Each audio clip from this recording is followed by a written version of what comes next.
बिस्मिल्लाहिर्रहमानिर्रहीम। अस्सलाम वालेकुम स्टूडेंट्स। आज हमारा इंग्लिश का लेक्चर नंबर 18 है, जिसमें हमने टेस्ट नंबर 15 चेक करना है। फिर lesson number 18 China's way to progress का कल हमने तकरीबन एक पैरा पढ़ा था, पेज 29 पर, वो आगे से पढ़ना है और उसके बाद आपको टेस्ट नंबर 16 दिया जाएगा।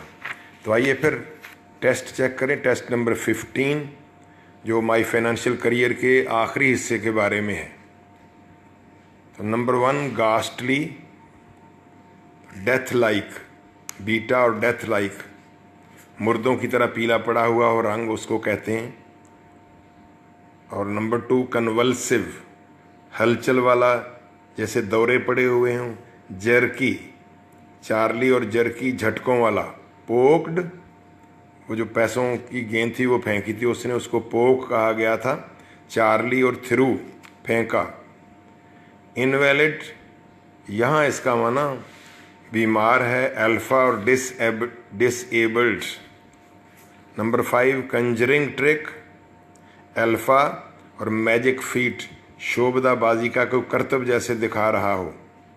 6 रेचेड, मिजरेबल होता है, अनफॉर्चुनेट होता है, बदबख्ती वाला। यहाँ अल्फा और एब्जेक्ट, एब्जेक्ट घटिया।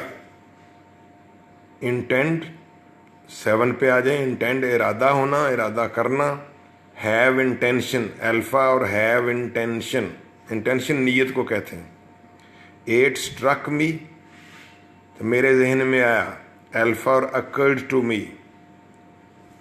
9 पे एको, एको पढ़ना, इको नहीं पढ़ना। सदाए बाजगश्त, गूंज को कहते हैं। चार्ली और रीसाउंड। और 10 प्रोपोज, प्रोपोज का यहाँ इरादा करना तजवीज़ नहीं है, इसका माना बीटा और इंटेंट। ओके, अपने अपनी चेकिंग कर चुके होंगे आप। अब आइए लेसन की तरफ। मैं बता रहा हूँ कि लेसन थोड़ा सा मुश्किल है। कल आपको तारुफ करवाया गया था कि किस तरह चीन अपनी तरक्की की राह पर गामजन हुआ। आजकल चीन फैशन बना हुआ है, ये 72-3 में ऐसे लिखा गया है। और माजी की 22 साल बात हो रही है कि 1949 में चाइना आज़ाद हुआ और ये गुमनामी की ज़िंदगी गुजारता रहा। फिर अचानक दुनिया के नक्शे पर यूं उभरा कि दुनिया हैरान रह गई और अब उसको तस्लीम करने के लिए लंबी लंबी लाइनें लगी हुई हैं। और अगर वज़ीर आज़म चो एन लाई इसी रफ्तार से वफदों के साथ हाथ मिलाता चला गया तो उसका दायां हाथ उखड़ जाएगा और वो तस्वीरी कैमरों की लाइटें पढ़ पढ़ के उसकी आंखें अंधी हो जाएंगी। ये हमने पढ़ा था। अब आज पढ़ना है an exemplary social experiment. Exemplary मिसाली, आइडियल, स्पेलिंग पर ज़रा ध्यान कीजिएगा। एग्जाम्पल में EXAMP होता है और यहाँ EXEMP है। चाइना वालों ने एक मिसाली समाजी तजर्बा किया है, सोशल सोसाइटी से मुतल्लिका एक्सपेरिमेंट तजर्बा। अब ये तब की बात है स्टूडेंट्स कि चाइना की आबादी बड़ी तेज़ी से बढ़ रही थी और आबादी बढ़ाने को क्रेडिटेबल समझा जाता था, और जबकि बाकी पूरी दुनिया आबादी घटाने को मुआशी मसाइल का हल करार दे रही थी, चाइना के लिए ये कोई रुकावट नहीं थी। चीन इंसानों को ज़्यादा अहमियत देता था कि इंडिविजुअल की वजह से तो सारी तरक्की होगी, इसलिए इंडिविजुअल्स की तादाद नहीं घटाना चाहिए।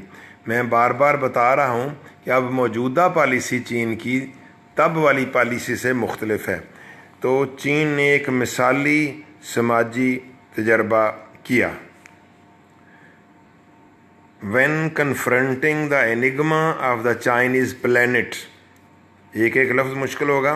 कन्फ्रंट, सामना करना। Encounter, meet. एनिग्मा, मुअम्मा, मसला, प्रॉब्लम, रिडल, पहेली। Paradox, PARADOX। जब चीनी सैयारे के मसले का सामना किया जाता है, प्लैनेट इसलिए कहा गया कि ये अलग थलग है, चीन को अलग दुनिया करार दे के एक सैयारा कह दिया गया है। अब दुनिया पूरी की पूरी हैरान है कि चीन ने बिल्कुल ही उलट किस्म का तजर्बा कर डाला है और कामयाब भी हुआ। लोग आबादी घटाते हैं और कामयाब होते हैं, ये आबादी बढ़ा भी रहा है और कामयाब हुए जा रहा है। तो जब चीनी सैयारे के मसले का सामना होता है तो too many westerners have forgotten the Asiatic background, तो बहुत ज़्यादा मगरबी लोग भूल चुके हैं इसके एशियाई पस मंज़र को। वो अपने यार्ड स्टिक अपनी कसवटी इस्तेमाल करते हैं चीन को चेक करने के लिए और एशिया का सियासी तारीखी पस मंज़र भूल जाते हैं। एंड पेनफुल कॉलोनियल हिस्ट्री, और वो तकलीफ़देह किस्म की कॉलोनियल हिस्ट्री भूल जाते हैं। अब ये लफ्ज़ भी नया आ गया बच्चों, तो मैं पहले समझा दूं कॉलोनी किसको कहते हैं। उर्दू में इसका तर्जमा करते हैं नौ आबादी, लेकिन एक्चुअली होता क्या है, जब कोई फॉरेनर मुल्क आके किसी दूसरे मुल्क पर कब्ज़ा कर ले और उस पर हुकूमत करे तो उसको उसकी कॉलोनी कहा जाता है। जैसे कि हम बर्रे सगीर वाले सब कॉन्टिनेंट जो था ये भी बरतानिया की कॉलोनी रहा, तो चाइना को कॉलोनियल हिस्ट्री का सामना करना पड़ा।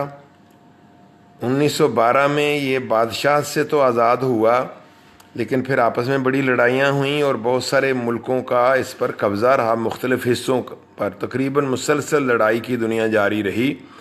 और 1949 में जाके ये कम्युनिस्ट जो थे माओ ज़ेडुंग की पार्टी ये बरसरे इक़्तिदार आई लंबी चौड़ी लड़ाई के बाद, और फिर इन्होंने ये इनकलाब बर्पा किया।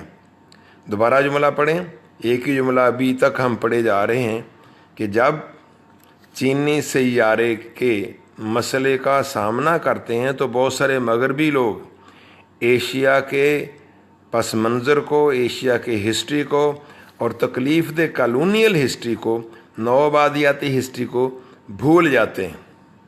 But when the communists came to power, communist, मैंने कल दो निज़ाम बताए थे, कैपिटलिज़म और कम्युनिज़म। तो कम्युनिज़म कार्ल मार्क्स के तहत वजूद में आने वाला मुआशी निज़ाम और फिर सियासी निज़ाम है। इसका सबसे पहला फॉलोअर रशिया था और फिर चाइना ने भी वही निज़ाम अपनाया, इसको इश्तराकियत कहते हैं। तो व्हेन द कम्युनिस्ट्स यानी माओ ज़ेडुंग की पार्टी, जब ये इश्तराकियत पसंद लोग, जब communist came to power in 1949, 1949 में बरसरे इक़्तिदार आए, the vast majority of the country, vast wide वसी ओरीज़, तो चीन की वसी अक्सरियत कैरिड ऑन, जारी रखे हुए थी, as it had been doing, जैसा कि ये करती चली आ रही थी, फॉर द पास्ट 2000 ईयर्स, गुज़श्ता 2000 साल से। तो 1949 में चीन का क्या आलम था, वैसा ही स्टाइल चला जा रहा था लोगों का, मईशत का भी और समाज का भी, जैसा कि पिछले 2000 साल से आ रहा था। In an early Iron Age economy, वो था कैसा, अर्ली इब्तदाई आयरन एज। सोशल एवोल्यूशन में जो तब्दीलियाँ आई हैं उनको मुख्तलिफ़ अदवार में तकसीम किया गया है। मसलन ये पत्थर का ज़माना, गारों का ज़माना, धात का ज़माना, तो ये जो लोहे का ज़माना है उसको आयरन एज कहते हैं, जब इंसान ने हथियार वगैरह बनाना सीख लिए थे। तो बहुत पुरानी बात कर रहा है। इकॉनमी, मईशत, मैं दोबारा इस जुमले को पढ़ने लगा हूँ। But when the communist came to power in 1949, जब कम्युनिस्ट लोग 1949 में बरसरे इक़्तिदार आए तो वहाँ के चाइना के लोगों की हालत क्या थी, the vast majority of the country carried on, तो मुल्क की वसी अक्सरियत उसी तरह से जारी थी, as it had been doing for the past 2000 years, जिस तरह से ये पिछले 2000 साल से करती चली आ रही थी। और वो कैसी थी? In an early Iron Age economy, गोया के बहुत इब्तदाई फौलाद के ज़माने वाली मीशत थी चीन की, इतना बैकवर्ड था, इतना पसमानदा था। एंड ऑन काउंटलेस ओकेजन्स, और बेशुमार मौक़ों पर, during our visits to the agricultural communes, commune भी आप याद रखें ये ज़री इलाके हैं, डिवीज़न की गई है, आप यूँ समझ लीजिए जैसे एक ज़िले का के बराबर ज़री इलाका हो, उनको कम्यून कहेंगे। शहरों में तो फैक्ट्रियाँ होती हैं, देहातों में कम्यून बनाए गए। तो एग्रीकल्चरल कम्यून्स में, ज़री कम्यून्स में सैर करते हुए, विज़िट करते हुए, दौरे करते हुए बेशुमार मौक़ों पर, वी वर प्राउडली टोल्ड, हमें बड़े फ़ख्र से बताया गया, यानी जब हमने देहातों में जाकर ज़री कम्यून्स का दौरा किया तो वहाँ के लोकल लोगों ने, चीनी देहातियों ने हमें बड़े फ़ख्र से बताया कि इन 22 साल में हुआ क्या है। तो वो कहते हैं, Here we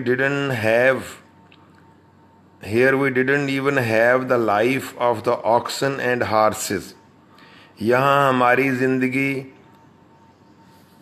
घोड़ों और बैलों जैसी भी ना थी। ये बड़े फ़ख्र से बताया कि और अब हमने 22 साल में कितना लंबा चौड़ा सफ़र तय कर लिया है।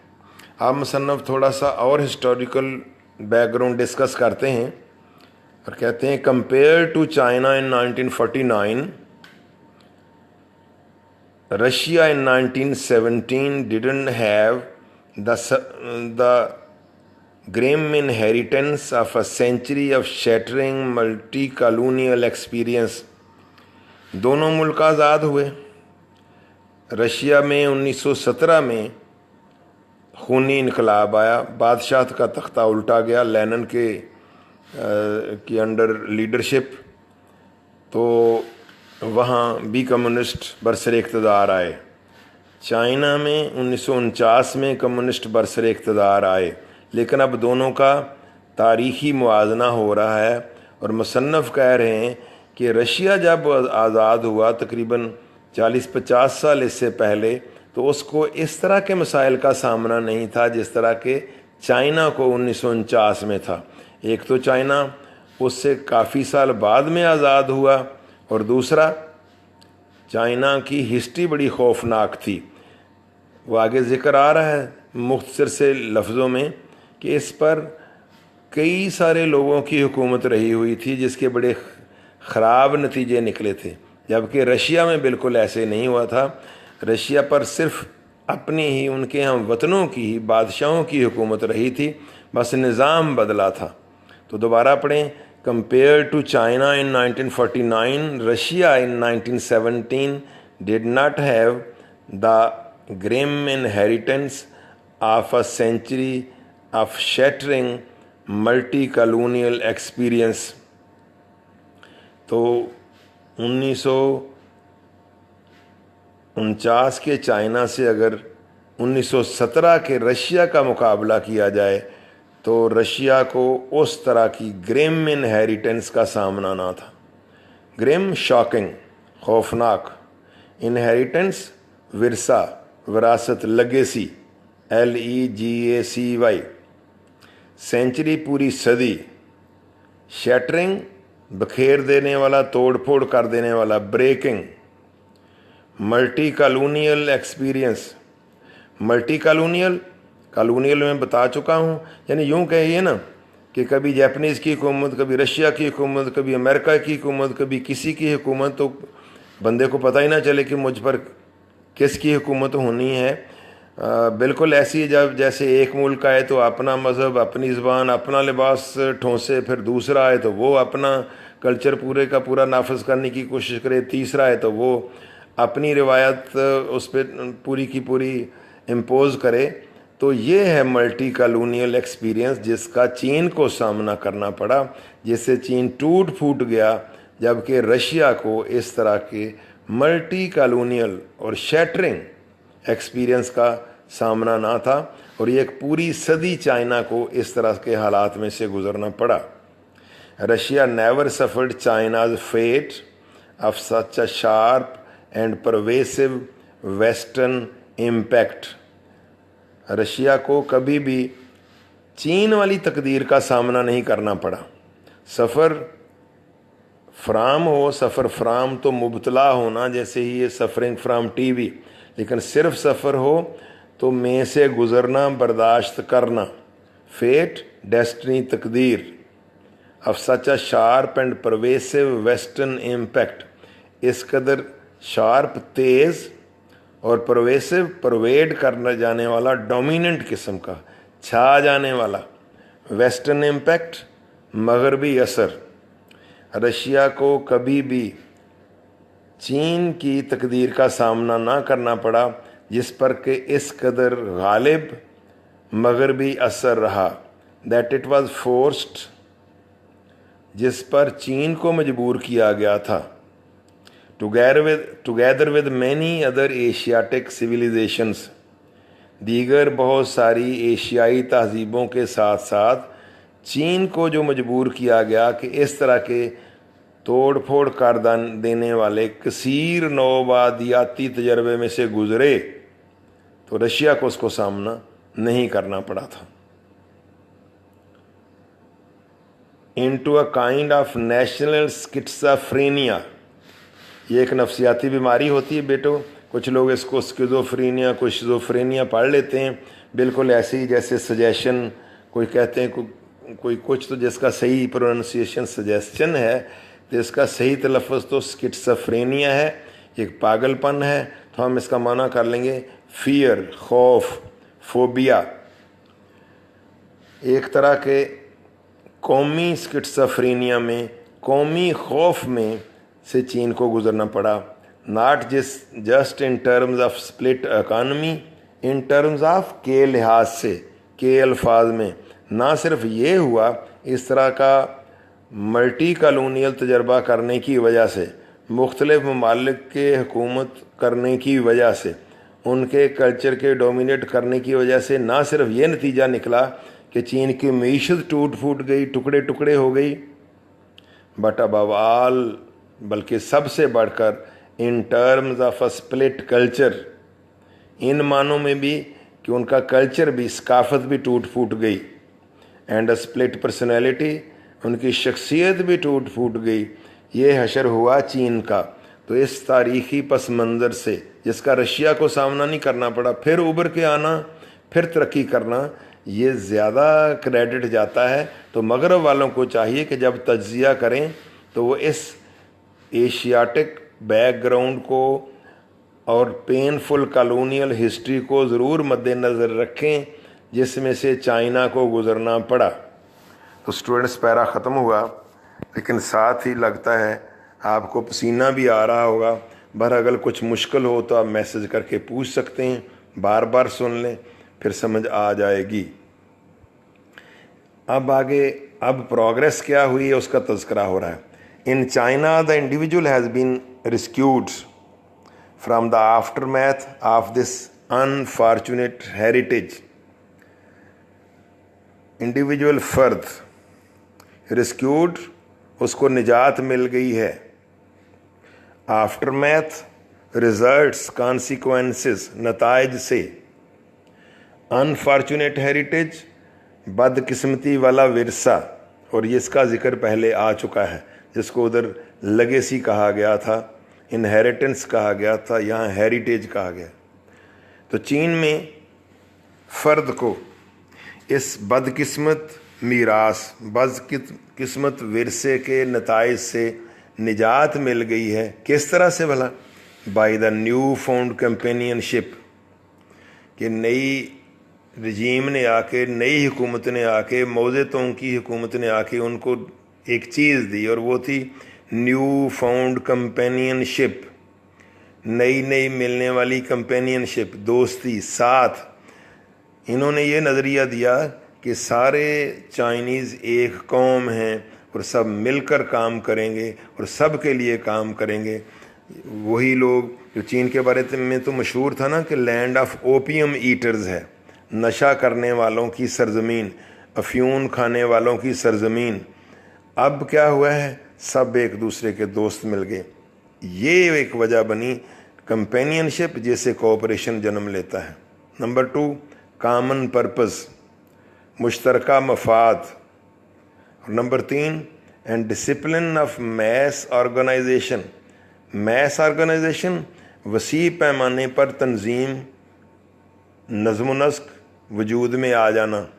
3 पहलू थे जिसकी वजह से चीन में इंडिविजुअल को पुरानी मीरास के गंदे नताइज से रिहाई मिली। और वो क्या पहलू थे? नई हुकूमत ने आके उनको 3 चीज़ें दी। एक तो दिया न्यू फाउंड कंपेनियनशिप, नई नई मिलने वाली दोस्ती। कॉमन पर्पस, मुश्तरका मफाद and discipline of mass organization. एक शख्स के कहने पर इतनी वसीओ अरीज़ आबादी मुनज़्ज़म हो जाए तो मौज़ेतों की छोटी सी रेड बुक को वो इसी तरह से मानते थे, इस तरह से उस पर अमल करते थे जैसे, बिला तमसील में कहूँगा, जैसे किसी मजहबी लीडर का कहा माना जाता है। Just as the Vietnamese have withstood American technology, बिल्कुल ऐसे ही जैसे कि वियतनाम के लोगों ने मुकाबला किया है अमेरिकी टेक्नोलॉजी का। विदस्टूड, रेजिस्टेड, मुज़ाहमत करना। अब अगर आप बाकी ममालिक की चीज़ें यूज़ ना करें तो उनकी इकानमी बैठ जाएगी। आपको याद होगा इधर बर्र-ए-सगीर में भी अंग्रेज़ों के ख़िलाफ़ गांधी जी ने एक तहरीक चलाई थी तर्क मुआलात की, कि हम विदेशी माल यूज़ नहीं करेंगे, देसी माल ही यूज़ करेंगे। और गांधी जी ने ख़ुद से चरखा ले लिया था और चरखे के ज़रिए सूत काटने लगे थे। तो ये एक तरीक़ा था एहतजाज का कि हम बरतानिया वालों की कोई चीज़ इस्तेमाल नहीं करेंगे जिससे उनकी मईशत को नुकसान होगा और फिर वो हमारे मुतालबे मानेंगे। तो वियतनामियों ने भी यही किया कि हमने अमेरिकी टेक्नोलॉजी का मुकाबला नहीं करना। जब स्टूडेंट्स आपको वियतनाम की हिस्ट्री का ज़रा नहीं पता होगा तो ये थोड़ा सा ये भी सुन लें कि चीन का एक पड़ोसी मुल्क है तो वियतनाम, तो इसके 2 हिस्से हैं, शुमाली वियतनाम और जनूबी वियतनाम। एक हिस्से को उकसा कर अमेरिका ने कहा कि दूसरे पर हमला कर दो, जनूबी वियतनाम शुमाली वियतनाम पर हमला कर दे। जंग कोई 19-20 साल जारी रही जिसमें अमेरिका ने जनूबी वियतनाम का साथ दिया। लाखों लोग मारे गए, कोई 60-70 हज़ार अमरीकी भी मारे गए और आखिरकार उनको चने चबवाए गए और बड़ी बुरी तरह से नाकाम होकर यहाँ से अमरीकी गए। आजकल के दौर से अगर लेटेस्ट मिसाल दी जाए तो आप अफ़गानिस्तान की ले सकते हैं कि जिस तरह से अफ़गानिस्तान से ज़लील होकर अमरीकी वापस जा रहे हैं। हमेशा से इनका स्टाइल तो यही रहा है कि पंगे लेते हैं, शरारतें करते हैं और कहीं जूते खाते हैं, कहीं कामयाब हो जाते हैं। तो बिल्कुल ऐसे ही जैसे कि वियतनामियों ने अमरीकियों की टेक्नोलॉजी की मज़ाहमत की है, so the aesthetic militant Chinese have gone straight to the roots of the problems. Aesthetic, राहबाना तर्के दुनिया किए हुए, अलग थलग रहने वाले, आस्टियर, AUSTERE। अब राहबाना इसको क्यों कहा? राहब पता है ना, रे अलिफ छोटी है बे। वो जो ईसाइयों में, हिंदुज़म में दुनिया छोड़ छाड़ के मलंग बन के जंगलों में रह के इबादत करना शुरू कर दें, इसको राहब कहते हैं। इस्लाम में रहबानियत की इजाज़त नहीं है। तो इनको राहब इसलिए कहा गया कि दुनिया से बिल्कुल अलग थलग है। पहले इसको एक चाइनीज़ प्लैनेट कहा गया है, प्लैनेट भी इसीलिए, और अब एस्थेटिक, अलग थलग रहने वाले, दूसरों के मामलात में दखलंदाजी ना करने वाले, लेकिन मिलिटेंट जंगजू, एग्रेसिव। तो जिस तरह से वियतनामियों ने अमरीकियों की टेक्नोलॉजी का मुकाबला किया, इसी तरह से ये अलग थलग राहबाना ज़िंदगी गुजारने वाले जंगजू चीनियों ने क्या किया? हैव गॉन स्ट्रेट, सीधा पहुँचे हैं to the roots of the problem, उन मसाइल की रूह तक, जड़ों तक पहुँच गए हैं। इन्होंने उन मसाइल की जड़ें ढूंढ ली हैं that have plagued Asian countries for thousands of years.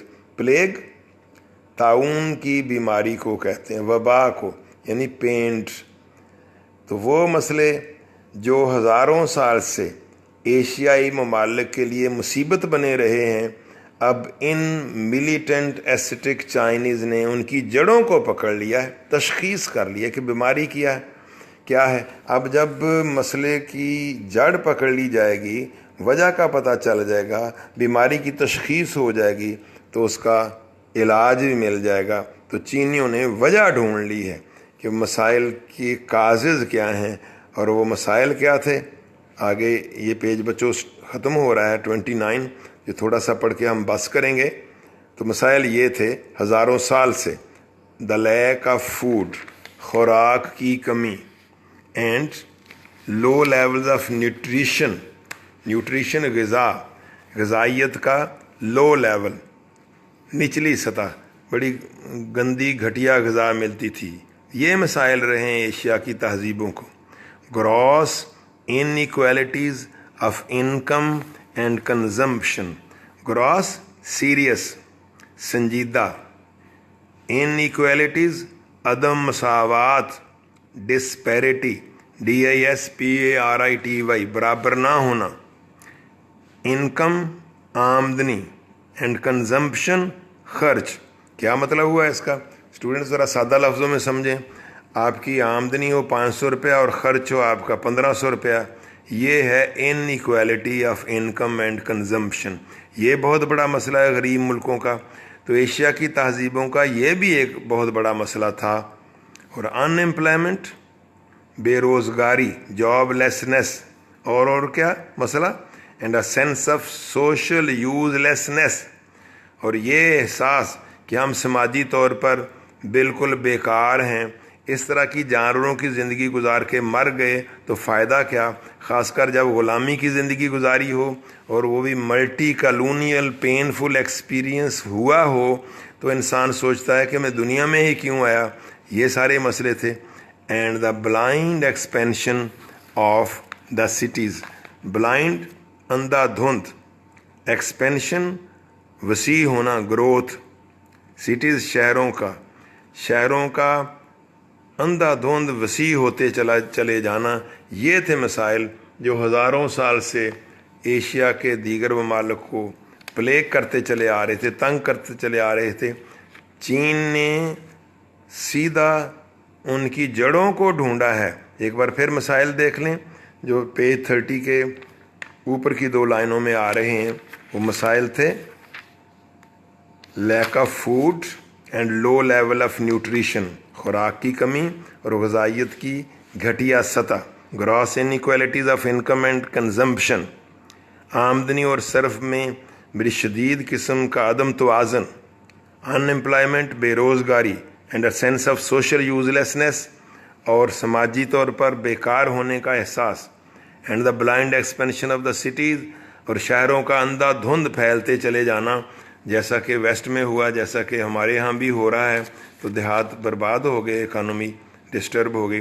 तो ये स्टूडेंट्स एक ही पैरा पढ़ा गया है आज, बस फिर आज इतना ही काफ़ी है। इसको अच्छी तरह से तैयार करेंगे।